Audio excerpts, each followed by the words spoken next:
Staying on schedule and allowing plenty of time for Q&A as we go through this.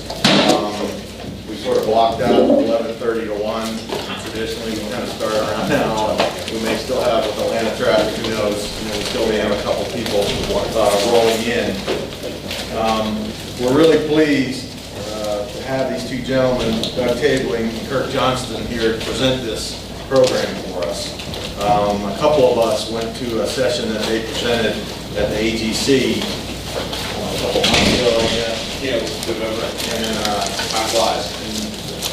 part of it's a little prideful, I guess, but we looked around, it was a relatively small crowd, and I said, man, if we put this on at our place, I bet we could triple the size of that crowd. And I think we're at least at that level right now. At least, yeah. And I think we have a handful of folks dialing in as well. And I will let you know that we do videotape these and make the PowerPoints available.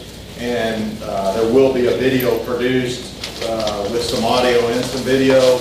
And it'll be available in a few weeks. And to the extent that you find it interesting and want to share it with folks in your office, we'll be sure to get that link out to you, and your folks can watch it on their own time.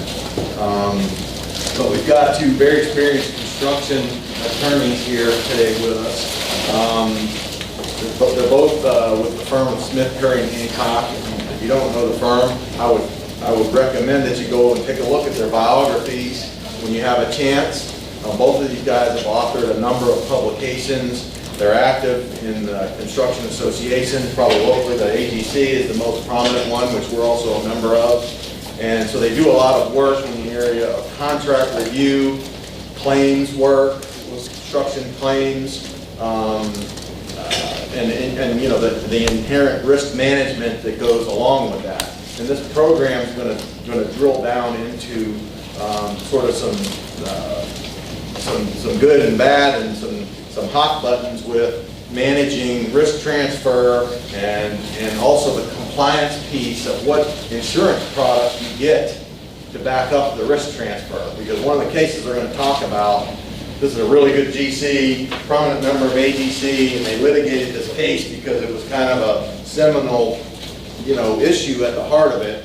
And they learned through this process, right, that if you don't have the underlying policy that you think you have, the best risk transfer mechanism might not work out.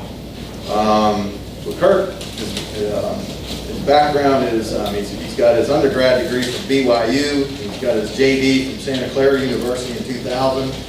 Again, they both of their bios on their website have got just dozens and dozens of publications.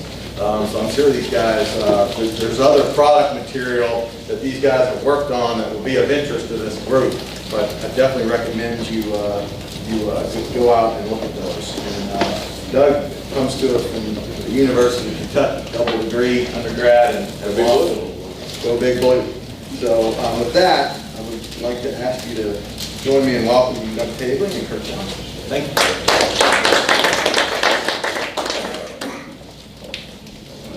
Doug, thanks for the kind introduction. I'm going to try and tell me where you'd like me to be, if there's a particular place you'd like. Perfect. It's good? Okay.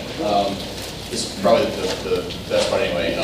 Good morning, everybody. Thank you all for having us. We're very glad to be here. We appreciate the invitation from Doug and Joey and the other folks here at Sterling. I'll go ahead and tell you that I'm going to start things off and talk for a little while. I'm going to turn things over to Kirk and let him finish the balance of our time. But if you've got questions along the way, something I'm saying either isn't clear, or you're actually going to clarify something, or you want to ask a question or follow up on something as we're going through, don't feel the need to wait until the end. I mean, we should have some time at the end to set aside for questions and answers. And to the extent that you've got questions, we're happy to stay as long as we can until they're all answered. But don't feel the need to hang on to them until the end when it might not, if you're like anything like me, you might not remember exactly why you had the question in your mind in the first place. Feel free to just jump in and interrupt. Kirk and I are used to interrupting each other, and so we'll be happy to take any interruptions from any of you. As Doug alluded to, we're here to talk to you today about avoiding pitfalls and additional insured requirements and indemnity provisions. So what we're really talking about here is thinking about what kinds of provisions, contractual provisions, you're putting in contracts, subcontracts, concerning additional insured requirements and indemnity. Further, and we'll get to this in a minute, you'll see why, as I talk about one particular case that has sort of teed this up for us. I used to say recently, it's been a little less than recently now, but I'll get to that in a moment. Also about how to manage and sort of make these provisions come alive and actually work and live in the environment in which you're working, and make them more than just something you write at the beginning, have someone sign off on, and then never think about it again. Because the never thinking about it again is part of the problem, quite honestly. One of the things that Kirk and I love to hear people say is, oh, that's just boilerplate. Does anybody, because trust me, it's easy. It's just where it rolls off people's tongues. But the boilerplate matters sometimes. it does. And when it does, you'll be glad to know that you thought about it rather than just dismissing it as something no one's ever going to worry about again. So any questions before we get started? No? Okay. Fairy tale. I'm going to tell you a story about an actual case that happened from right here in Atlanta. I'll go ahead and get to it. The case is Auto Owners Insurance versus Gay Construction Company. This is a case that was decided by the Georgia Court of Appeals in the summer of 2014. So we're getting close to 2 years now. This is a case that Kirk and I have been interested in these things for a lot longer than the past couple of years. But this particular decision sort of teed this topic up for us to use as an example of why these things matter and then talk about them a little bit more. So, the Court of Appeals decided this case. The Supreme Court of Georgia denied any further review of it, so this stands as good law in Georgia. And this is a case about Piedmont Park. So in 2008, Gay Construction got a contract to rebuild, redo, remodel the bathhouse and this facility here at the park, and to reconfigure, remodel, and rebuild the swimming pool. Part of that work was to build this patio, this deck here, and there are some rooms underneath it. And over here on this, underneath here, there are some restrooms and bathrooms, and you can see here's the terrace. This is just sort of the drawing of it from above, and this is an actual photo of the same thing. But they did the work in 2008, and in 2008 they signed a contract with a company named Daycol Waterproofing. Daycol was the subcontractor who was doing the waterproofing work between two concrete slabs here. So the way that this terrace is constructed, you've got one concrete slab that everyone is standing on. Underneath that, you've got a drainage mat for any weather that does get through the concrete. There's going to be a little bit of something. There are some cold joints in there. Concrete's not impervious. Water gets through there. They've got a drainage mat. Below that, you've got a waterproofing layer. And then below the waterproofing layer, there's another concrete slab that forms the ceiling of the bathrooms and other rooms that are below the deck. Pretty simple. There's 4 layers, 2 layers of concrete, drainage and waterproofing in between. Gay was obviously doing all of this work. They had a different contractor doing the concrete, and then they had Daycol do the waterproofing. Daycol was putting in the drainage mat and the waterproofing members. Project, they did that work in January, February, early 2009. The project gets substantially completed later that spring, around May, and in the summer and then on into the fall of 2009, Piedmont Park calls Gay Construction and says, hey, the roof underneath the terrace is leaking. We're getting all kinds of water in there. The water is damaging the concrete underneath. It's damaging some of the electrical lighting fixtures that are attached to that ceiling and that concrete underneath. The ceiling was painted, and so it's bothering some of the paint. A bunch of experts and engineers and everyone shows up to try to figure it out. Finally, 2 years later, they make a determination that the reason why this is all happening, shockingly, is that the waterproofing work was done improperly and wasn't working. I don't know why it took them 2 years to figure out why there was water coming through a waterproofing layer other than it wasn't working properly, but anyway, they did. Gay Construction was and the owner were both additional insureds on Daycol's CGL policy, which was issued by auto owners. So Gay Construction submits a claim to auto owners as an additional insured on Daycol's CGL policy, saying we've got damage here and we want you to pay for the repairs. For whatever reason, it's not really clear, and I've never really asked any of the principals that issue it about it, but Jayco wasn't involved in the repairs. Eventually, Gate Construction fixed the work themselves. They may have had some other subcommittee do it, but they took responsibility to go into it, and they did. They fixed it. In order to fix it, they had to tear up part of the concrete up here on top to get down to the drainage and waterproofing, pull up the drainage mat, reinstall the waterproofing layer, put back the drainage mat, put back more, fix the concrete on top. And they also had to do some repairs to the ceiling underneath that the water had damaged. They had to do some concrete repair, they had to repaint the ceiling, they had to fix some electrical fixtures and other electrical work that was running into and along the ceiling underneath.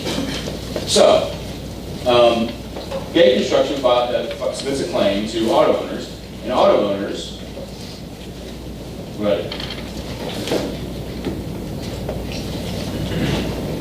denies the claim for a lot of reasons. Some of you may be experienced in seeing a variety of different reasons why a claim might be denied.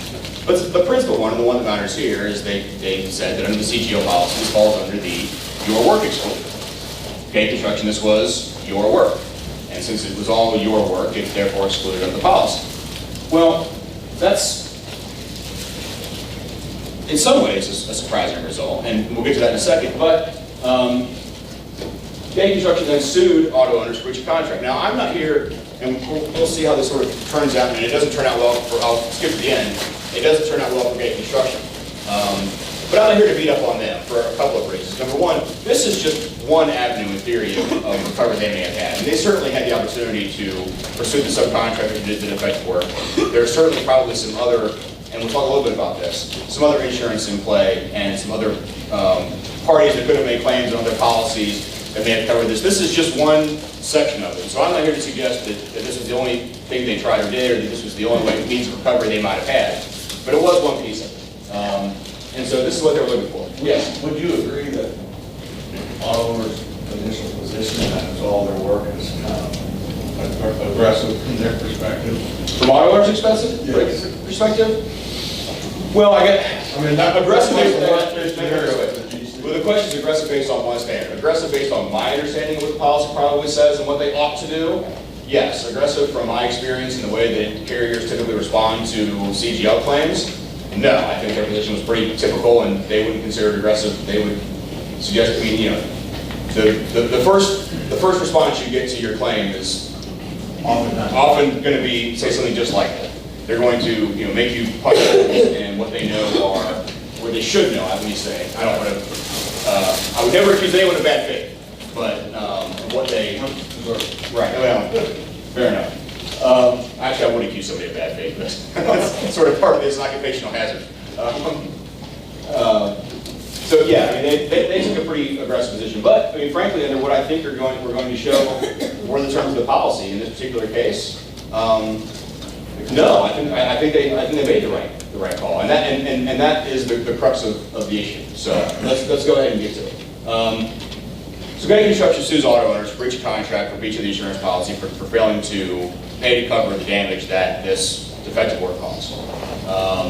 And why is that surprising? Well, the surprising thing about it is that although there is a your work exclusion in the CGO policy, and no one really denies that, there is also very typically what we call the subcontractor exception to the your work exclusion, which says that even though damage that's to your own work is excluded, that does not include work that was performed by one of your subcontractors. Because otherwise, if you're talking about, it would always all be your work, and there wouldn't be any real use for it. There's not any real use to the policy that way, or being an additional insured. Here's the problem. In this particular case, there was an endorsement to the subcontractor's CGO policy that read out the exception, the subcontractor exception to the your work exclusion. So let me endorsement exception. So let me run by that one more time because that doesn't register with everybody on the first try. There was a special endorsement that removed the subcontractor exception to the your work exclusion, which meant that there was no exclusion for the subcontractor's work. Now, I also think, frankly, that Gay's claim in this particular case as an additional insured on Daycole's policy was a little bit aggressive. Because there is no doubt that the drainage mat and the waterproofing membrane were even Daycole's work. And that work probably those claims probably should have been excluded. Tearing up the concrete on top just to get down to that is really, the only reason you had to do that was to get that defective work. And so that, quite frankly, I think I could reasonably see ought to be excluded. The part of it that I think really should have been certainly covered by the policy, if it had been appropriately and carefully written, enforced, and managed, was all the work that was done underneath to the damage the water caused. Once the water got down below the work that Daycole did and damaged that concrete slab that was underneath it, that was the ceiling of the roof floors underneath, the paint that was on those, the electrical work that was on those were all done by somebody else. Those were done by a concrete subcontractor, an electrician, and a painter. And so even though Gay's claim was probably a little bit broad, and that's fine, it certainly shouldn't have all been excluded. But in this particular case, the way that the policies were set up, I should say the way that the policy was written was a problem. What could have been done to avoid that? Now, in this case, Gay got what anyone else would most contractor typically get, which was a certificate that showed them as an additional insured on a blanket endorsement under our CGL policy, whatever that is, and didn't specify what that additional insured endorsement said, and it didn't specify what the CGL policy said. And so, what they needed to know, or what they needed to at least obligate their subcontractors to provide, was a CGL policy that did not have an endorsement that read out the subcontractor exception on the CGL policy, because that's the piece that makes it all Gay's work, and there is no exception that gets them out from under the exclusion for their work.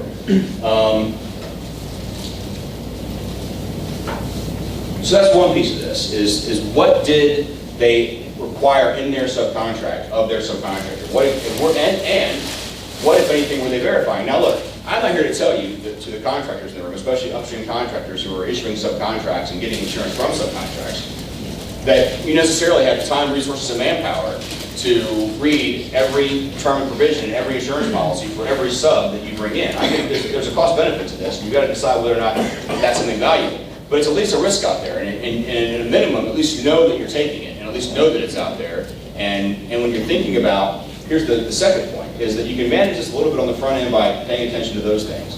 What you're requiring of them, the systems that they provided, checking to see if they've actually got it, checking to see if there are any of these, what Kirk will show you in a minute, are called sort of killer endorsements or problem endorsements and exclusions. The other issue thinking through and being a little bit thoughtful about, assume for a second, and I don't think this is the case, assume for a second that this is the only claim that anyone on this project made for this work, to prepare this work. Being a little bit thoughtful about who is making what claim in what position on which policy does perhaps change the outcome of this. For example, what might have happened if it hadn't been Gay that made the claim on the subcontractor policy? The owner was an additional insured on the subcontractor policy. The owner could have made a claim on the subcontractor's CGL policy. Now, would that have made any difference in this case? Well, the your work excluded it on behalf of Gay, because it was all their work. Would the your work exclusion have excluded it as to the owner? Similarly, Gay probably had their own CGL policy. They could have made a claim of their own CGL policy. Now again, whether or not they had the right subcontractor exception, but then all the work that was done by all the subcontractors that the water damaged would have been covered. And they very well may have done that. I really don't know. The case doesn't tell you that. All it tells you is what happened in this particular claim as to these particular parties.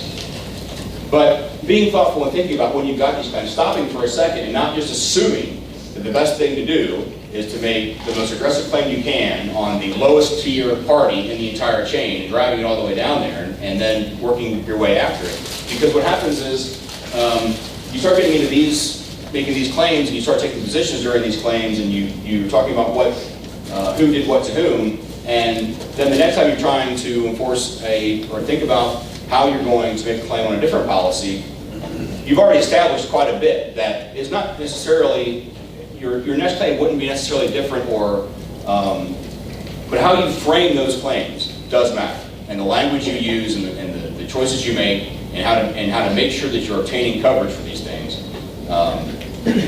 is something that's worth thinking through based on where you are and who's insured under whose policies and what endorsements or exceptions there might be. So the reason that we mention it is because what Kurt's going to talk to you is sort of walk you through some contractual provisions and some contractual language and some actual policies and show you why some work and some don't. But this is an example of what can happen to you if you're not thinking about and being careful about what the policies that you're signing on or obligating someone else to sign you on as an additional insured really said. Gay assumed that Daycole's policy said one thing, and it didn't say that. And the coverage they expected to get out of it wasn't there. I'd like to make 2 points to this group. One is, I'm certain they got a certificate. I mean, that's probably what they got, evidence coverage on this project. The endorsement that he's referencing that unwound this coverage that would normally exist is non-standard. And unless you get a copy of the policy, or at least the deck pages of the policy, so the first few pages that show all that reference all the forms, there's really no other bulletproof way to confirm that you're getting what you think you're getting. And we know that some of y'all don't have the staff to do that, but your team here would be able to help you with that. We regularly review deck pages and policies on behalf of insurers who are subcontracting work downstream to make sure that we don't have something like this, and if we do, that we at least call it out, and then it's your business decision whether you decide to trade with the contractor or not. The alternative, you switch it to somebody else, but it might be a price increase and all those practical things. But this case really illustrates sort of how, all the good intentions and good specifications, one little slip of an endorsement into the deal, basically eliminates the coverage that you were counting on as the additional insurer. And it made sense for this waterproofing subcontractor to do this in this particular case because they're in a position where they're not going to be subbing out much of their work downstream. So they don't really care if there's no subcontractor exception on their CGL policy. They're worried about their own liability, but they're not worried about having downstream subs because they typically don't have it. They're not going to have it. And when you get down to that point, it's going to save them some money by getting that endorsement, but they're happy to save it because they're not going to have it. Yes, sir. So if the requirement is written into the subcontractor, it's passed through, I'm a general contractor, but there's owner requirements that can be passed through by the subcontract in regards to what's required for the insurance. And the subcontractor signs that subcontract. Does that take a legal standing over the actual policy? In other words, if they're required by contract to have it, but they don't have it, right? Does that take standing over what they actually have? No, the policy and the insurer are only worried about what the insurance policy actually says. So managing this is just, if not more important than what you've got in your agreement. But hopefully by making it very expressly clear in your agreement, Right. at least some of the subcontractors who see that are going to try and comply with it and talk to you about what they do or don't need to do in order to comply with it. Or to say, my typical CGL policy doesn't, we've got an endorsement that reads that out. If you want me to have a policy that does not have that endorsement, it's going to cost me a little bit more. And yes, that's a frustrating thing when you've already thought you've got the price and the scope identified. Right. But it's better to know that in advance than it is to find out when it's too late. But there's recourse for breach of contract? Well, you'd have a breach of contract case, is what you have. You'd have a breach of contract claim against the sub. Now, here's the thing. You've already got that. I mean, if the work is defective, they've already got a breach of contract case against the sub for having done the work effectively. The reason they went to the insurance is because pursuing, unfortunately, certain subcontractors, I'm not going to pin them all with a broad brush, but pursuing certain subcontractors for certain amounts is sometimes not worth the time and cost, or I shouldn't say not worth it, is more timely and costly than it is to seek coverage under the insurance policies of the state. But they were always going to have to do that for the cost of correcting the actual work that the subcontractor did, because that was never going to be covered. That's just defective work. I mean, that is their work. Generally speaking, in your policy, you'll have the exception in there. So like you said, it's quite likely, we don't know what path they took, but it's quite likely they gave Pursuit a GL claim against their own policy. The problem with that is next year when your renewal comes along, Right. the carrier's gonna go, oh, we need a 40% increase. And so, you know, the GC's in the room, when you're managing this downstream, this is totally in your best long-term interest to make sure that these connections are made, because if you have to run it through your own policy, that's not a good long-term strategy. I mean, you do it if you have to, but, right, you'd rather have it on somebody else's, right? Somebody else's loss history. You know, another way that this sometimes gets managed, and frankly, it's not cost effective on a lot of projects, most projects. On really, really big projects, one of the ways this gets managed is owners or contractors start having owner-controlled insurance programs or contractor-controlled insurance programs in which they don't have to worry about, they know what coverage is there for everybody, because they're the ones that got it organized and put in place. And I'm sure that's something that you've done. That's a big reason that those programs have developed. Exists, because you don't, it takes away the risk and the problem, the time constraint of having to manage all this for all these downstream folks. Now, unfortunately, that has its own administrative and time commitments that are just different. They may not be better or worse, they're just different.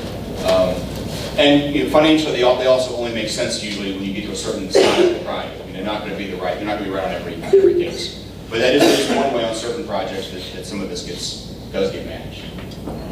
Interestingly, you know, there are some carriers, just from practical experience, who do this a little more often than others, right? So Suggest this endorsement. well, yeah, and they, you know, the unwitting subcontractor said, well, you know, I'll do that because I want these subs.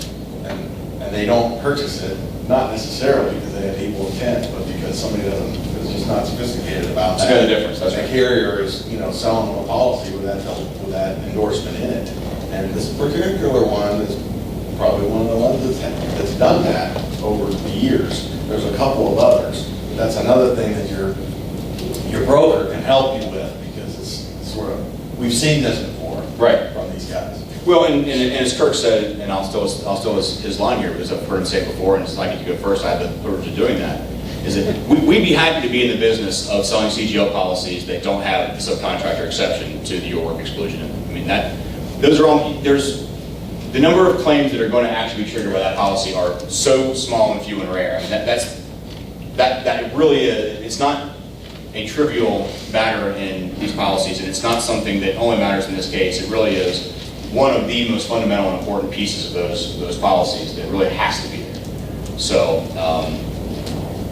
and this is how it manifested itself in this particular case, in this example, which is very recent. Now, the last point I'll make before I turn this over to Kirk is that the real problem with this from somebody in my shoes is that this case is now law in Georgia, and until we get a good case that has the right set of facts to show, and the problem is that this opinion didn't even get into or drill down to the level of being explicit about the fact that the reason the your work exclusion applied here, even as to the work done by other subcontractors, is because that exception was written out. The court didn't really get that far. They just, since it wasn't there, they didn't have to deal with it, and they just sort of wrote above it.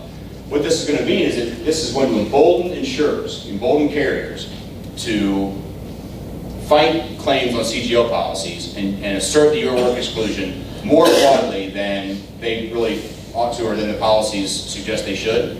And we're going to have to wait for the right set of facts in the right case where we can lay out the difference between this and something new is that there is this. We're going to have to try and walk through that level of endorsement and exception and exclusion. And look, I mean, Superior Court judges are doing the best they can, but they're not insurance experts. And this is tough stuff, and it's not surprising when they occasionally get it wrong. I mean, they're going to spend half their morning doing arraignments and who knows what else. I mean, they've got to be a mile wide, and they don't have a lot of depth. If you don't have the right one, you're going to have to fight this a couple of different levels before you can find somebody who's going to focus on it well enough to really understand this. So this is bad law for contractors, and there's no other way to put it. I don't think that it's something we can't get around. I shouldn't say not get around. Something we can't sort of get set aside as a unique to its own set of facts. But someone's going to have to bring that case someday to get there. Otherwise, this is going to embolden insurers to deny more claims. Yes, sir. So if they didn't deny the claim on the basis of the exception being subcontractor being removed, what was the basis of denying the claim? That was the basis for denying the So claim. you said they didn't get down that level. No, the court did. The insurance company used that as their basis. What I'm saying is, the court didn't take it to the point of saying that there is typically this subcontractor exception, and yes, we find it here in the standard form. So it was an ISO form, the exception was there. But the court didn't say, yes, there is this exception, oh, but there was this endorsement, and oh, the endorsement read. We know that because we've gone back and looked, and we've talked to people, and we've found the documents, and we've looked and seen and figured out, oh, that's what happened. All the court really got to was the your work exclusion, and just stopped. Because there wasn't any exception to that exclusion. The way it's written. The way it's written, I mean, the exception is there in the ISO form. The endorsement reads out the exception, so the court just reads it as if it's not there. I mean, they almost take it that they'll just redact the exception out of the policy and then read it and say, now what does it say? And it just says that your work is excluded. Well, as to the GC, as to gay, all of it was their work, and so it was excluded. My point is that the court didn't take it to the next level of saying, typically there's this exception, but there was endorsement that read it out, and therefore in this particular unique case, there is no coverage. However, in most other cases, there would be coverage, at least as for the part of the work done by other subcontractors that was damaged, including the concrete ceiling, the painting, and the electrical work. Which is horrible. Which is what we would want it to That's say. a if they horrible didn't. conclusion. Yeah. Because like you said, then the carriers can say, well, we're just gonna deny it because all of this work is your work. And then you're gonna have to litigate me to undo this ruling with different facts, right? We're That doesn't happen. going to have to differentiate. We're going to Yeah. have to, I mean, look, I hope it's us. We'd love to have that case. Yeah, they want that. But when I say we, I mean truly, I just mean, attorneys, the construction bar, those of us who deal in these cases and get into legal disputes. Someone's going to have to get past this and overcome it by differentiating it on the facts of something that has better facts for contractors, frankly, is the only way to put it. I mean, it's not an atypical case, but, and I suspect, I looked this morning, there has not been a decision since this ruling that has either relied on it or made it more, or has broadened it any. I mean, it's still sort of virgin soil, virgin territory for future proceedings in other cases. This case is over.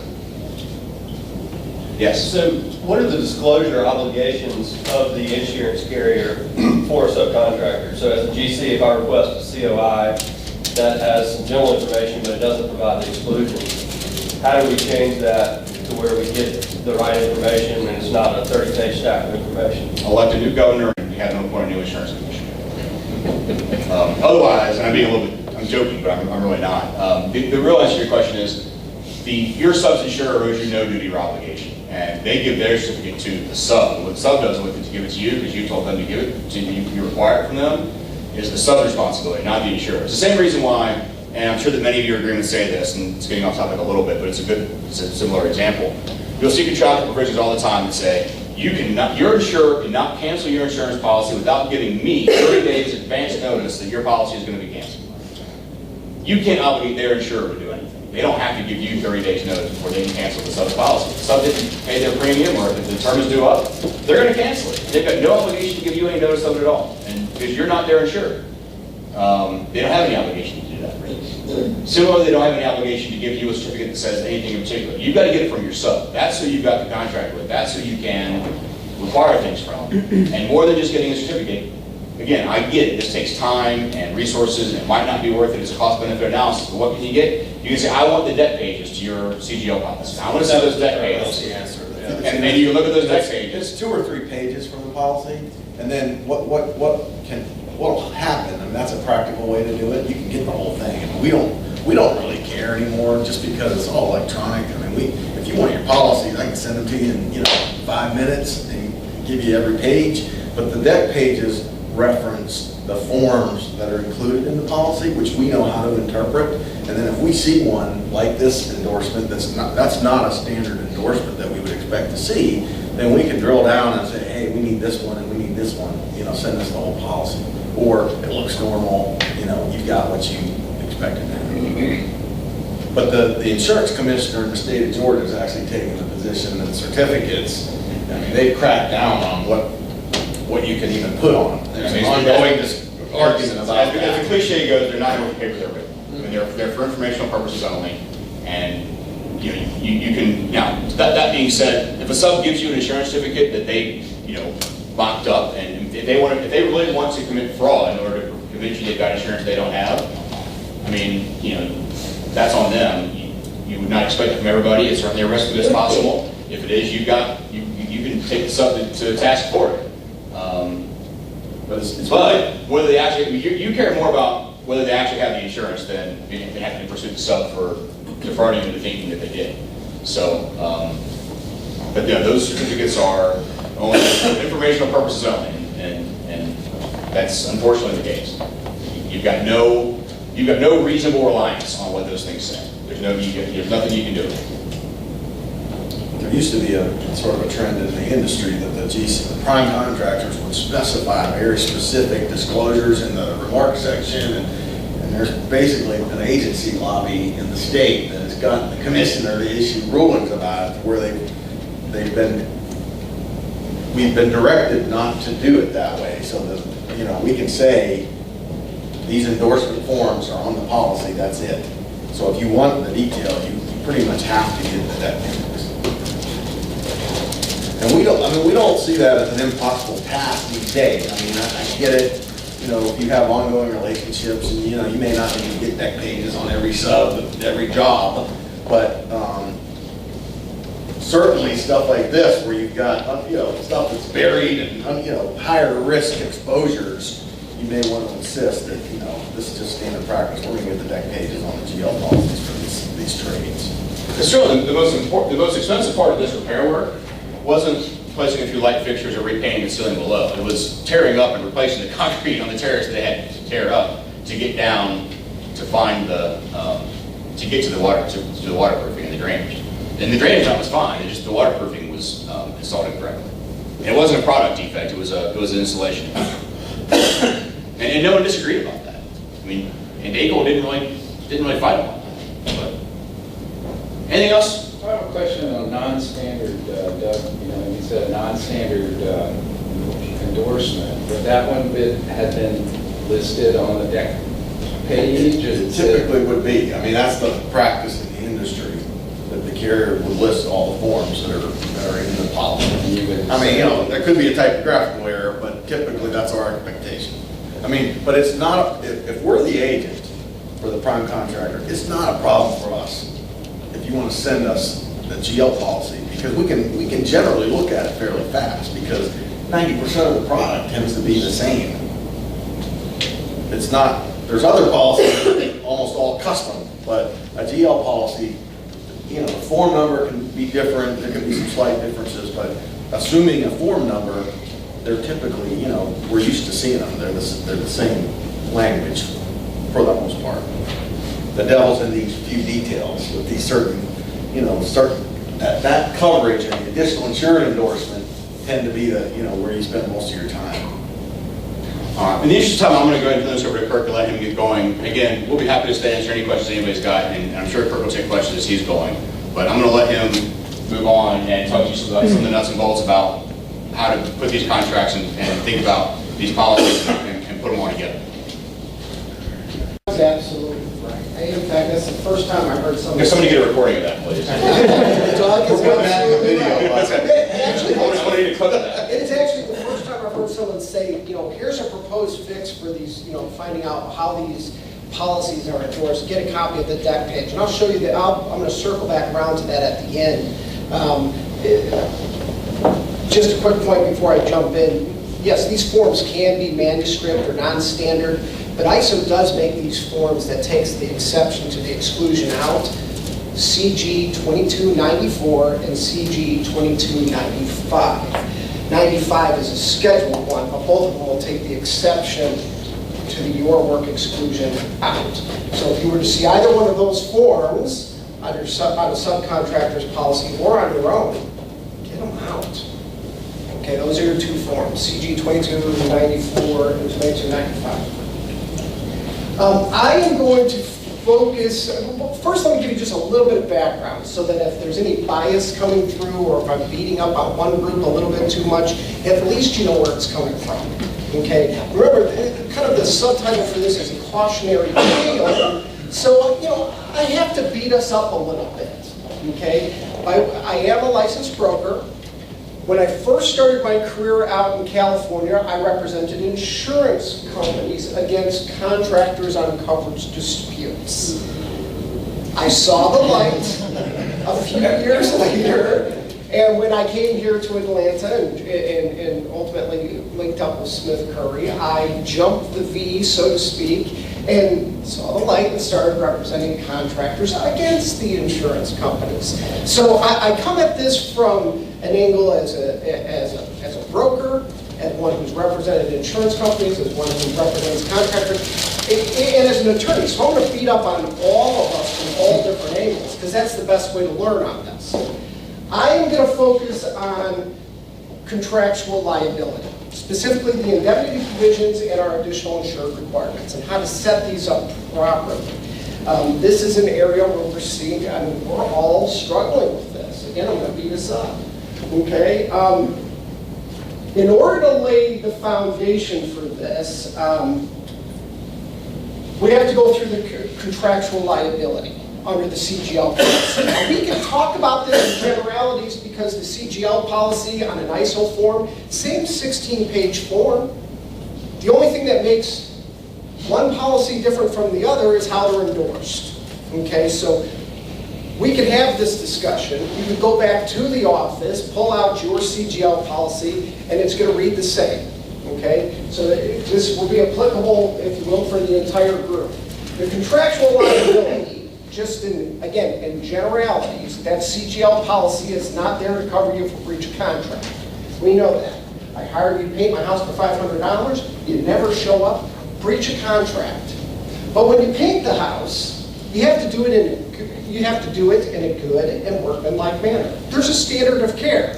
Okay, so that standard of care or risk transfer, there is coverage for that, and I'll show you that. In addition, there's coverage for another portion of true risk transfer when we assume the liability of another person. Contractual liability, and we get this question a lot. Do I have contractual liability coverage under my CGL? I can't find it. Because it shows up in an exclusion. So that exclusion, you know, if you will, contractual liability coverage was, I guess you could say, provided in 86 through that exclusion. That's the first time you see that language. Okay? So excluding coverage for contractual liability. But then, of course, through exceptions to the exclusion, hence coverage is kind of added back. So there's these two important exceptions. Okay, so there would be coverage for any liability of the insured imposed without the contract. Think of standards of care. You paint the home you have to paint it in a good and workmanlike manner. Now we see that in every insurance contract. Contractors, you must perform your work in a good and workmanlike manner. Okay? If you breach the contract, they're going to allege you failed to perform in a good and workmanlike manner. That provision didn't have to be in the contract to begin with. That's the standard of care. Okay? There's coverage if you breach your standard of care. A lot of times a claim will get tendered, and they'll come back and they'll deny it. Oh, no, we don't cover for breach of contract. They're alleging that you didn't perform your work in a good and workmanlike manner. That's a very aggressive, if you will, agent or adjuster, or an adjuster who just doesn't understand the contractual liability exclusion. Okay? A breach of the standard of care is covered. Okay? Number two, and this is where we're going to focus, okay, the other exception here is the liability assumed in a contract. Not all contracts, but an insured contract. It's kind of an odd way to describe these contracts because it has nothing really to do with insurance. Okay, but there's certain defined insured contracts. If you assume the liability of someone else, your indemnity provisions, okay, there's insurance coverage for that. So let me show you how it works. Out of your ISO forms. Okay, so here is the exclusion where your contractual liability shows up.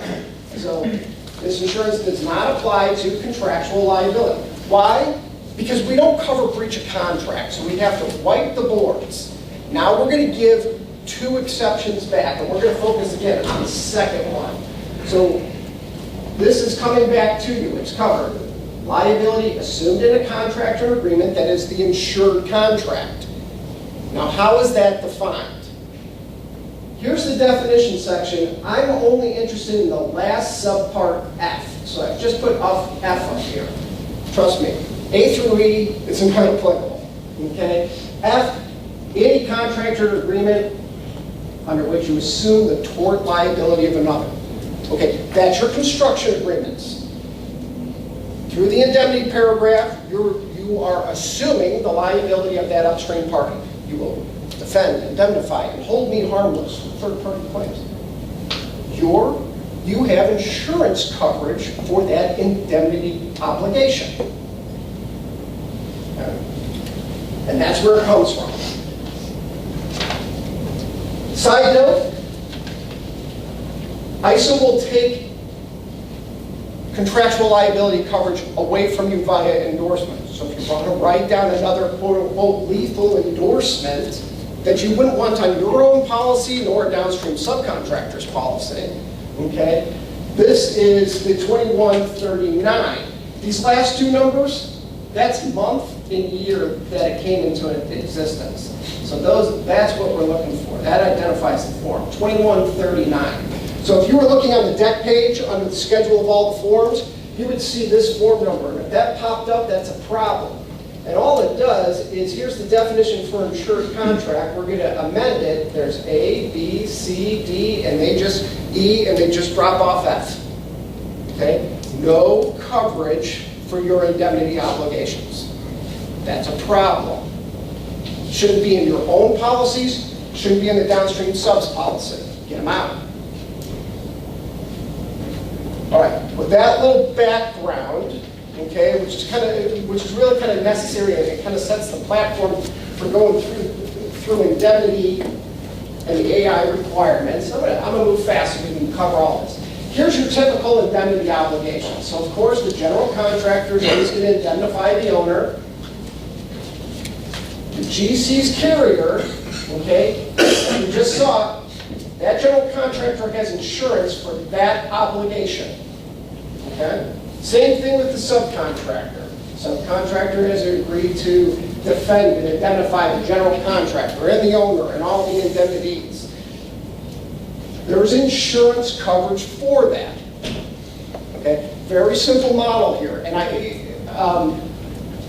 going to get to some more complicated models, but just remember, everyone has insurance. Their own carrier would provide you coverage for your indemnity obligation. All right, so now let's start taking a look at indemnity. We went through the contractual risk transfer because this is all going to kind of build on top of each other. And at the end, hopefully what you're walking away with is a clear picture on how these contracts should be set up. Okay. What type of indemnity is permitted? We know there's anti-indemnity statutes. Here's a quick and dirty breakdown. Okay? 3 types of indemnity. Okay? If we were in California, we'd call them type 1, 2, 3. Most states and jurisdictions refer to them as broad, intermediate, and limited. Okay? So that's how we're going to discuss them. Under these 2 forms of indemnity, it involves concurrent negligence, meaning both our contract, I'll use the context of the contractor and the subcontractor. Both did something wrong. Concurrent negligence. Okay, so 2 people are at fault here. Broad form, you're asking the downstream party to indemnify you for your sole negligence. You, general contractor, are the only one who did anything wrong here. As long as it's arising out of the subcontractor's work, and that is it's interpreted very broadly by the court. Okay? You're asking to be indemnified. You're the only one who did anything wrong. Very aggressive. It's only permitted in about 8 states. Georgia is not one of them. Can't do it in Georgia. Okay? You can in Florida. Okay, so that's our closest state where you can do it.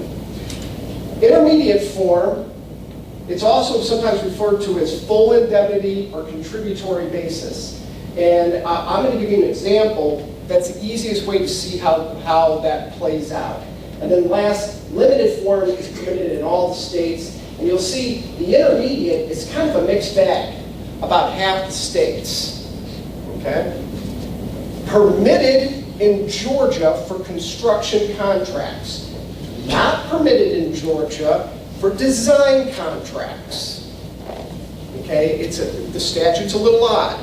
But if you do a design build, you cannot do intermediate indemnity in Georgia, currently under the statute, okay? It's limited to just limited form. Here's the example, so you know exactly how these work, okay? So here's our example. Quick little definition. So our contractor, 100% at fault. Sub did nothing wrong. The contractor gets indemnified for 100% of the total damages by the subcontractor. Again, it's only permitted in about 8 states. And there's specific requirements typically if you're going to ask for that level of indemnity. Okay? Intermediate. Same, new example. Contractor's 30% at fault. Sub 70% at fault. Under intermediate, the contractor gets indemnified 100% of the total damages. So intermediate, the contractor gets indemnified for their own level of fault, their direct liability, and of course the liability, the indirect liability, that the fault, if you will, that's apportioned to the subcontractor. So you can see, you're still getting 100% indemnification under intermediate. Okay. You subcontractor are going to pay for my liability and your liability. Very powerful. Same example, the only difference is, what's indemnified? Just the subcontractor's level of fault. Contractor pays for their own level of fault. Okay? So those are the 3 forms. Now what I love doing, but with the interest of time, because I won't do it, but sometimes I like to pick on people and say, what is in your standard contract? What level do you have? Broad, intermediate, or limited? What are you asking for from the downstream party? And everyone looks like a deer caught in headlights, because half of us, or even more than that, have no idea what we're asking for. And sometimes what we'll see, and then we'll go through some indemnity paragraphs, what I see is just this kind of hodgepodge of language, both broad language and intermediate, where we just kind of grab language that we think sounds good, but at the end of the day, we just have a messy indemnification paragraph that a court has no idea what to do with. So one of the things one of your takeaways is you should be able to go back to the office, pull your form contract, or the contract that came down from the owner, okay, and look at it and identify exactly the level of indemnity that's involved in that contract. Now, agents and brokers, oftentimes you're asked to interpret these things. Now that's a little unfair, but clients do that, okay? Hopefully at the end of this, you'll be able to sit back and say, I can identify at least the level of indemnity that's going on here. So let me give you examples, the buzzwords to look for. How do we know we're looking at a broad form indemnity paragraph? Typically what you're going to see is, to the fullest extent of law, et cetera, you're going to indemnify me for all claims, damages, losses caused in whole. That's one of the key words you're going to see, or in part, and it will be tied to the indemnitor, the upstream party. Now just think about it. Oh, pardon me, the indemnity, the upstream party. Now think about it. You're going to indemnify me if it's caused in whole by me. That's sole negligence. See, it's really easy to identify when it's laid out, and that's why I give you these. So you'll always see this in whole tied to the indemnity, the upstream party. You know you're looking at broad. Not permissible, but for about 8 states. Now, if we're not in a blue pencil state where a court will kind of carve that back to a permissible level, you just lost your indemnity. It's gone. Okay? You cannot overreach, or you run the risk of losing all your indemnity. if the court's not going to tailor it back for you. Georgia's one of the states that historically is not a blue pencil state. A Georgia court could just strike the indemnity. Question Doug. Doesn't that phrase "to the fullest extent permitted by law" act as a savings clause that will save your provision and give you- Hopefully. But judges look for the easiest way to get something done sometimes. And they look at it like fraud is not permissible in this state. Instead of me having to do some work to tailor this back to an acceptable level, it's a little bit easier for me to just say it's void and unenforceable as a matter of public policy. So you run the risk. But Doug is absolutely correct. Don't rely on that. is my opinion. These are saving type clauses to hopefully trigger to the judge, look, if I've reached too far, will you tailor it back for me a little bit? Okay? But again, don't get in that situation. Okay, there's no reason to. All right. Intermediate. Here's how you identify the intermediate. Most of the time you're going to see, okay, because the in whole isn't material. Doesn't have to be there. It may be there, but the only thing is they'll flip it and they'll tie it to the indemnitor. Now just think about it. You're going to indemnify me if it's caused in whole by you. Again, we don't care about that situation. But if it's in part by you, meaning I've done something wrong too, you're going to indemnify me. That's intermediate. That's going to get you 100% coverage. That's why we call it full indemnity. Okay, so that's the buzz language you're looking for. Caused in whole or in part, and they'll flip it and they'll tie it to the indemnitor, the downstream party. You now know you're looking at intermediate. Yes? Isn't there a practical preference for this over the other one, just to avoid, additional counterclaim for who's 80%, who's 20%, doesn't that tracks the theory of the party best able to control it as indemnifying? I think so. So contractors, indemnification paragraphs are always a hot issue of negotiation, okay? And so oftentimes we get asked, how do we negotiate these? How do we justify asking for this level of indemnity? It's simple risk transfer.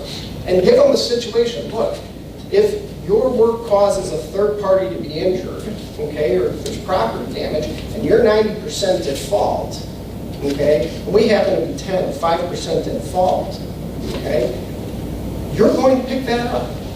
Factor it into your price if you'd like, okay? And what Doug's suggesting is by putting it all with one carrier, so to speak, okay, it takes out fighting among the carriers as to apportionment of fault. Because one carrier is going to stroke the check for all of it when the dust settles. But if the GC's carrier is paying for its liability and the subcontractors for its liability, you can see that there's, arguments to be had. So it is a much smoother process with full indemnity. Now, of course, the counter-argument is, well, what if you're 90% involved? Well, it's risk transfer. Build it into your price. And in fact, the reality is you're able to transfer that kind of indemnity to your carrier. So it's not like you're leaving yourself with an exposure based on that kind of indemnity. And they have insurance for it, okay? They have insurance for it. And when you do a contract like this where they're taking on full indemnity, it's not like the premiums go up. Nothing has changed. The only downside for them is if there is a claim, and let's say you, the general contractor, were 90% at fault, this is a multi-million-dollar claim, yeah, it's going on their policy, hence their loss history. So they might see a ripple effect on their premiums for 3-4 years. Okay, but as a practical matter, it doesn't change the cost structure of this job on the front end. I was just going to say that you've got insurance for it, assuming again the indemnity provision is written correctly so that it's limited to claims for bodily injury, property damage, negligence. We also see these claims, and it's going a little bit beyond the scope of this, I don't want to go down that rabbit hole in which these indemnity provisions are written to cover a more broad set of claims for which you may or may not have insurance. But we'd be happy to talk to you about that, but I'm not going to hijack. That's Yeah, we'll do that when the summer. Well, I'm gonna, actually, that's gonna be a slide in here, I'll hit it really quick. Good. But for purposes of time, let me move forward. Okay, to identify those limited, the buzzword is always gonna be, but only to the extent tied to the indemnitor. So, you're gonna indemnify me, but only to the extent caused by the negligent acts or omissions of the downstream party. That's the buzz language. Now you can identify the three forms. Go back and look at your contracts, figure out which one you're being asked to take upon, and which one you're being asked, you're asking of other people. And don't be in violation of the law. Which means you do have to understand what level of indemnity is permissible in each state.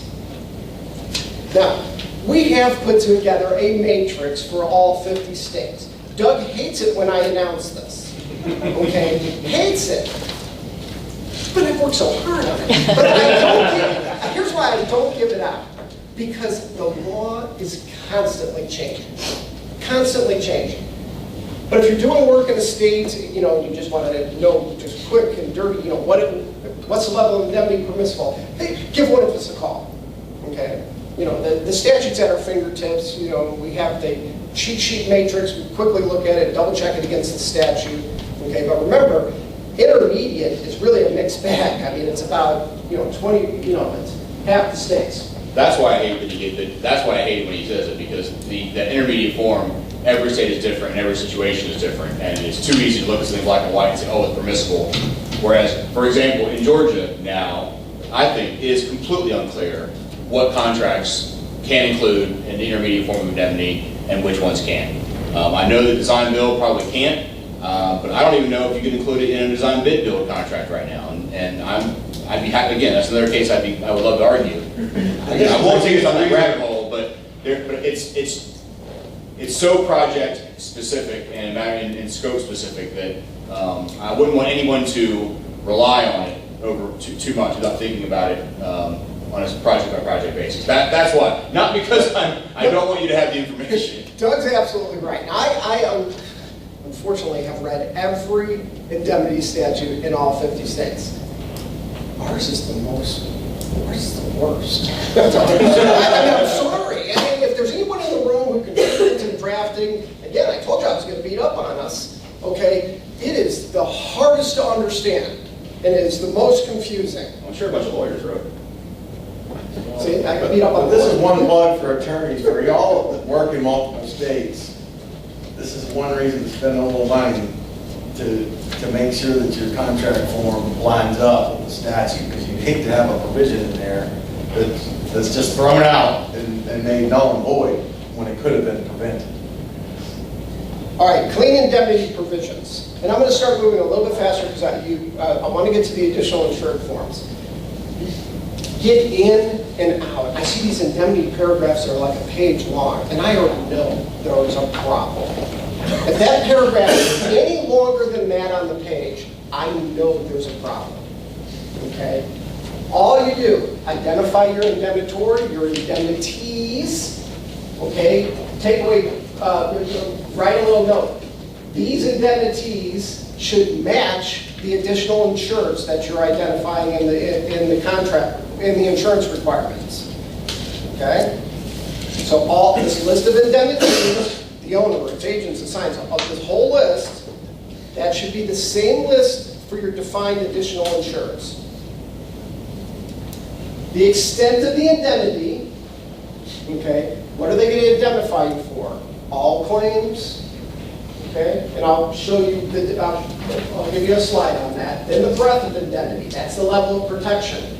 Do I want broad, intermediate, or limited? That's it. Get in, get out, it's done.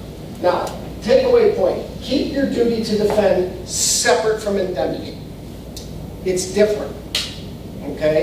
It gets messy when you mix it, and you'll see why later on, okay? But I want you to keep the duty to defend out. All right, I'm going to give you a quick breakdown activity. I'm using Consensus Doc 750.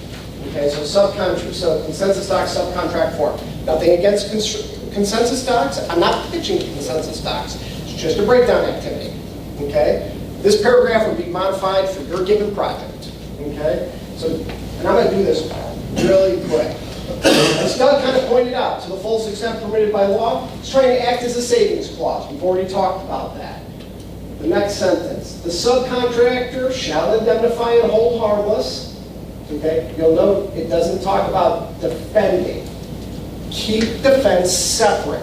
A lot of times I see these kind of merged provisions and it will say shall defend, indemnify, and hold harmless. Get it out. Okay? And here's our indemnities. It's clean. In, out. This is the extent of the indemnity. From all claims for bodily injury and property damage other than to the work itself. So that's what I call the extent of the indemnity. Here, it's not all claims. It's actually limited to claims for bodily injury other than to the work itself. That obviously benefits the indemnitor. Why is this language in there? Well, it's a push from the insurance companies on behalf of the downstream subcontractor, if you will. Okay, remember, you have insurance for this indemnity obligation. Okay? They want what you're asking for indemnity to parallel the insurance coverage that would be available. Remember, the CGL is only triggered for bodily injury, property damage, and personal injury and advertising injury. Okay, so they want this extent of indemnity to mirror the coverage available. Representing the general contractor, I'll put on the GC hat here, do not do that. And I see that a lot in our form contracts. Why? Because we're just grabbing standard language currently out of the AIA form or consensus docs or another paragraph that we've seen. Why would you limit the indemnity obligation in any way? Let me give you a situation where there would never be coverage, but why would you not want indemnity? Subcontractors, project gets red tagged. You get a halt on the project because of something that the subcontractor's doing. There's no property damage, but we have massive delay now. Well, without property damage, you're never going to trigger coverage under the CGL. You haven't asked to be indemnified for that delay caused by your subcontractor because you want to limit it to claims for bodily injury and property damage? Why? They're really separate, but insurance companies want to treat them as the same. Okay? So again, I can argue both sides on this. Now, when you're being asked for indemnity, you want to parallel coverage. But when you're asking the downstream subcontractor, why limit it? You want indemnity for anything arising out of their work. They may not have insurance coverage for it, but they still should be obligated to indemnify you for it. They have a checkbook. Okay. This is just extensive indemnity continued. This is not defense costs. For purposes of time, I'm just going to kind of jump through here. Here's the breadth of indemnity. But only to the extent caused by, tied to the indemnitor. You already know.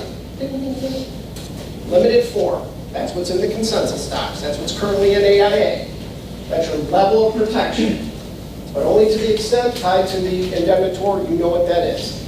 That's it. That's the indemnity paragraph. Clean, in, out. Now the next paragraph discusses the defense obligation. I want you to keep them separate. It gets messy when you combine them. Some things that I want you to consider. This I rarely see in your contracts. Okay? What we'll see is, you shall also defend me. Go through some detail. Now, consensus docs goes into some detail and talks about reimbursement. But what I typically do not see in the contracts is when a claim comes in, do you have to give notice? What party has the rights to select counsel? Which party will control the defense? Who gets to consent to settlement? Whether the cost will be paid on an ongoing basis or subject to reimbursement? Consensus docs does address that. Okay? Additional remedies if the indemnity's insurance company fails to step in and do anything. This is never spelled out in the contract. trust me, when it all blows up on the back end, all these questions are going to be hotly disputed. Get it in your contracts. All right, now we're going to tie that indemnity into your insurance. And what form should you be on? And this is all building on top of each other, so you're going to really understand exactly what these forms do now. Check our time. I can do it, 12 minutes. All right. The additional insured loophole, okay, a phrase coined by the insurance companies, okay? It's really not a loophole, okay? But that's what's been come to be known as. That is pushed by the insurance companies. But let me explain to you really what's going on here. Because you do have to understand this, because you will run afoul in your agreements or in your insurance requirements if you don't understand the loophole. Okay, 6 states, and I've got a lot of asterisks here because there's more than 6 states. Okay, but I'm not going to give you the list of the 11 states. You can call me if I can see it, but I'm not putting it on video. How about that? These 6 states clearly close the loophole.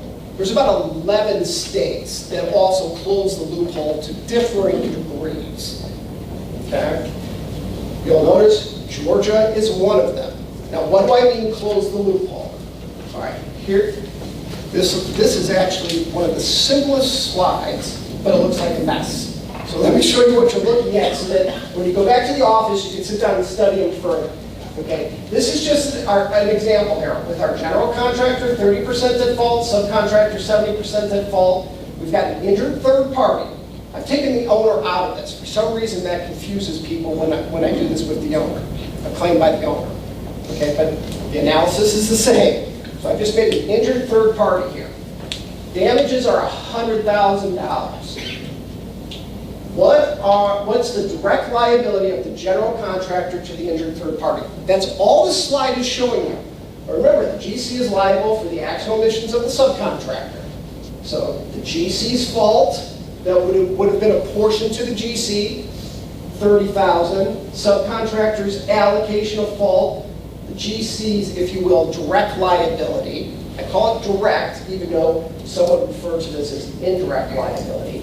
But the GC is on the hook for $100,000. This injured third party brings a suit against the general contractor and just the GC. No other parties are brought in. Forget about indemnification. Forget about contribution actions. The direct liability here is $100,000. We all on the same page? Okay. Now the subcontractor.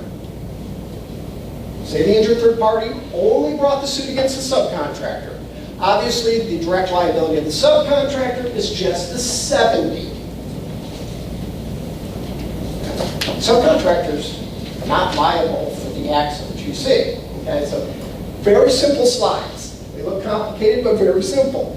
To boil this down to the easiest kind of possible scenario so you can see that loophole. Here comes the loophole. Okay? This would be an indemnity action. Same scenario. In suit number 1, remember the general contractor is liable to the injured third party. Indemnity does not actually trigger until there's a judgment. Although in any type of litigation, we always see a claim for indemnity.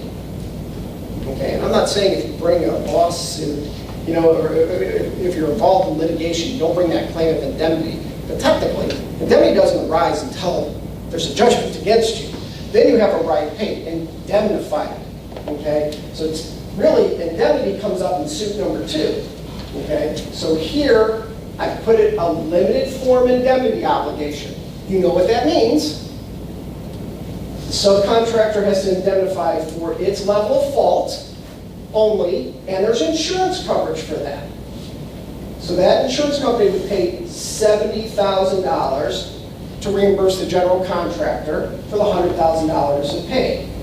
Going back to our previous slide, the carrier here would pay on behalf of the subcontractor for its direct liability $70,000.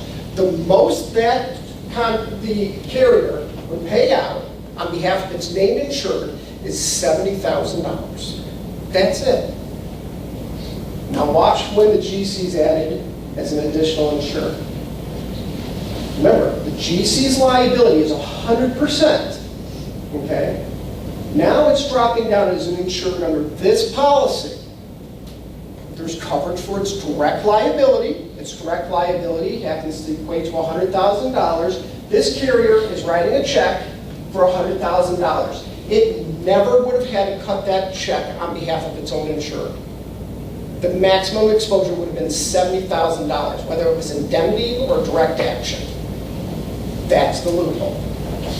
That's what insurance companies do not like, and they want to close that, and it has been closed in 6 states. So in a sense, you can't ask to be added as an insured in such a way that would give you full indemnity in a state that doesn't allow that. So if you're in a state that just allows limited indemnity, if you will, you can't step down as an insured and get the equivalent of full indemnity. That insurance would be struck, meaning you arguably lose all the insurance. Cannot have that. I'd rather lose my indemnity paragraph before I lost the opportunity to step down under my subcontractor's insurance. That's what I really care about. Okay? That's the loophole.